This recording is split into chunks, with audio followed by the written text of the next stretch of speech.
Mr. Bennet was among the earliest of those who waited on Mr. Bingley.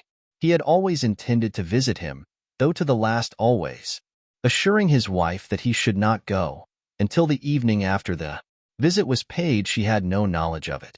It was then disclosed in the following manner.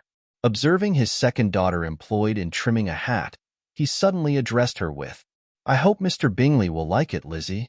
"We are not in a way to know what Mr. Bingley likes," said her mother resentfully, "since we are not to visit." "But you forget, mamma," said Elizabeth, "that we shall meet him at the assemblies, and that Mrs. Long promised to introduce him."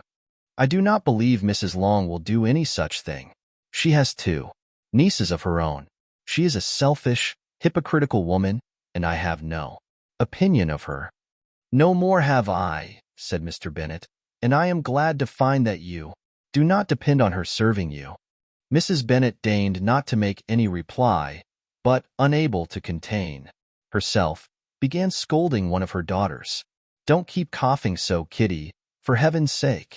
Have a little compassion on my nerves. You tear them to pieces."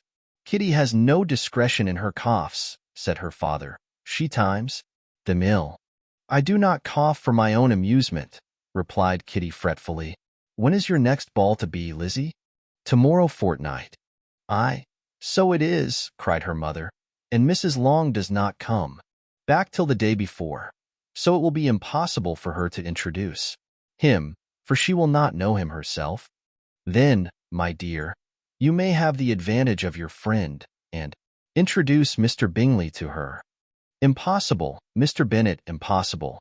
When I am not acquainted with him myself, how can you be so teasing?" "I honor your circumspection. A fortnight's acquaintance is certainly very little. One cannot know what a man really is by the end of a fortnight. But if we do not venture, somebody else will. And after all, Mrs. Long and her daughters must stand their chance, and therefore, as she will think it an act of kindness, if you decline the office, I will take it on myself." The girls stared at their father. Mrs. Bennet said only, "Nonsense, nonsense. What can be the meaning of that emphatic exclamation?" cried he. "Do you consider the forms of introduction and the stress that is laid on them as nonsense? I cannot quite agree with you there. What say you, Mary? For you are a young lady of deep reflection, I know, and read great books and make extracts."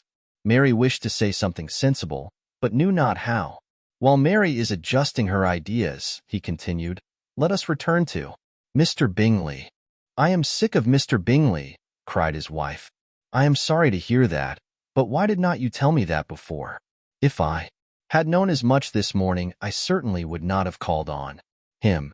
It is very unlucky, but as I have actually paid the visit, we cannot escape the acquaintance now." The astonishment of the ladies was just what he wished, that of Mrs. Bennet perhaps surpassing the rest, though, when the first tumult of joy was over, she began to declare that it was what she had expected. All the while, "How good it was in you, my dear Mr. Bennet! But I knew I should persuade you at last. I was sure you loved your girls too well to neglect such an acquaintance. Well, how pleased I am!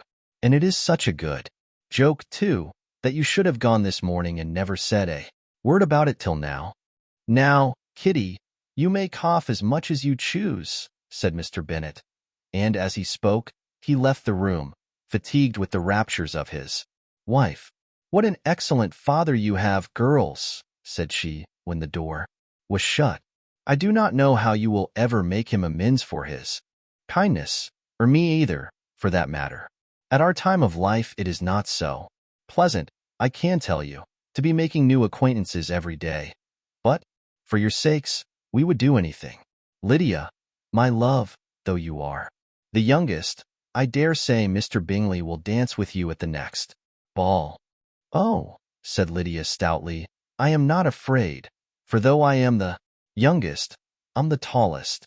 The rest of the evening was spent in conjecturing how soon he would return Mr. Bennet's visit and determining when they should ask him to dinner.